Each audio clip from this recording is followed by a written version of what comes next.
Hey everyone, this is Sean from Sean's DIY and Reviews, and today I wanted to talk about how to get good bokeh effect for a beginner with your camera. So I have a Nikon D5300, and it's more of a beginner, mid-level beginner camera, but it definitely works great, so I really like it.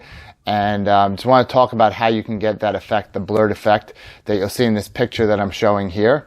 And necessarily how to do that. I'm actually shooting right now with my phone camera. Let's talk about what you need to do on your camera to get that effect that you're looking for. Okay, so the best thing that you can do is to get a lens that has a large aperture. Large means the smaller the number, the larger the aperture.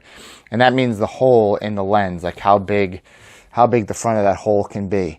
Now, I have the 50mm 1.8G here. And it's definitely a great lens. I've done a video on it, and I recommend that for anybody. So if you want to take those kind of photos, this is definitely the lens to do it on. And anywhere between 1.8 and 2 would be the perfect setting for it. But I'm going to show you how to do that on this camera and how to get that effect. So what you want to do is you want to be in manual mode. You want to make sure that your camera is in manual. And then what you want to do is set up your shot.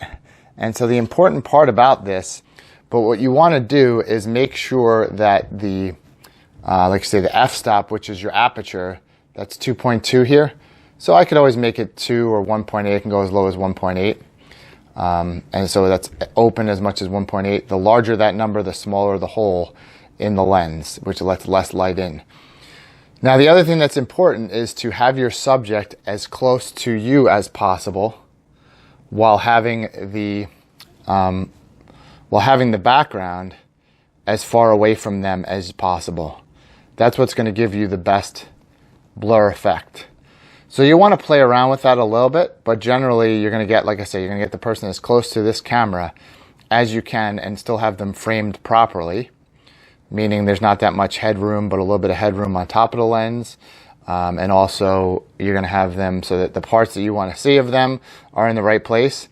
And then you want to make sure that your background is as far away as possible from that person. And then with that, or the subject, whatever the subject is, person or item. So we're going to go ahead and do that with just a prop that I have laying around my house. And I'm going to show you how to do this with this 50mm lens.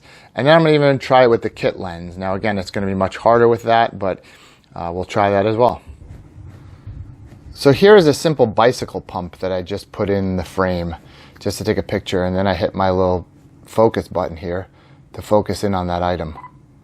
Okay, what you noticed before is that the screen was very dark, and that was because my ISO was set too low. I had this ISO set at 200. The lower the ISO, the better it's going to be for outside and bright lights, but the higher the ISO would compensate for slightly lower or indoor lighting. So I put my ISO at 1250. And the way I did that was I came over to my function button here, press that, and then by pressing that, you'll see that my ISO turns yellow. It might be a little bit difficult to see until I go closer, but that turns yellow, which allows me then to dial in on my little wheel here, left or right to go higher or lower. So I set my ISO at 1250, and as I can see, I like where I have my shot composed. If I wanted a little bit more of that, then I could bring it back further as well and adjust. So let's say I want the handle also. Now because my aperture is pretty wide, you can see already in the picture that the background is very well blurred. So I'm going to go ahead and take a picture here. Now I'm going to take a look at that picture and see how it came out. As you can see, my shutter speed was fairly slow. And there's my picture.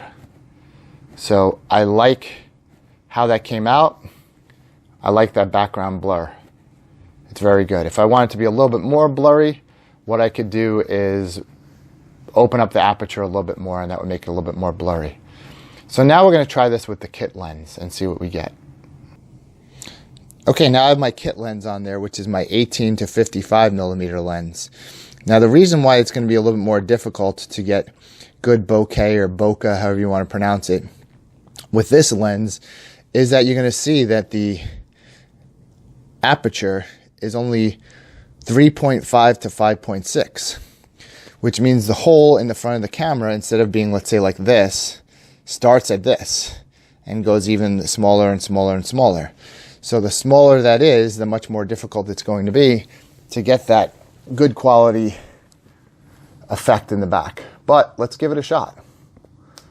Again, the key is that my background is far away and that my subject that I want to shoot is closer. Now you can see my f is 3.5. So that's about as wide as it gets. That's the largest that I can possibly get this based on this particular lens. So as I adjust in and get closer, obviously you can see the f-stop aperture goes higher. And what I might need to do is move this a little bit closer to my subject. Okay. And then what I can do potentially too to try to blow out the background is to maybe take my ISO up a little bit higher. But let's just try for now to get, again, as close to our subject as we can with the highest aperture that's available on this camera. And we're going to go ahead and take a picture. Okay, now when I look at this picture, you'll notice that the background is definitely nowhere near as blurred as the other camera.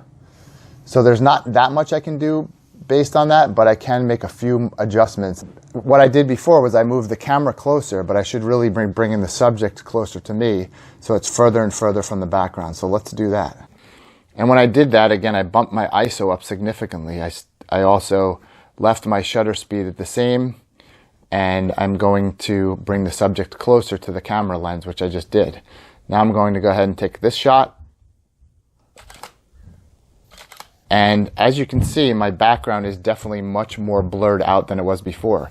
So increasing my ISO helped, although sometimes that can cause you to get some more graininess in the picture, so that may not be so good.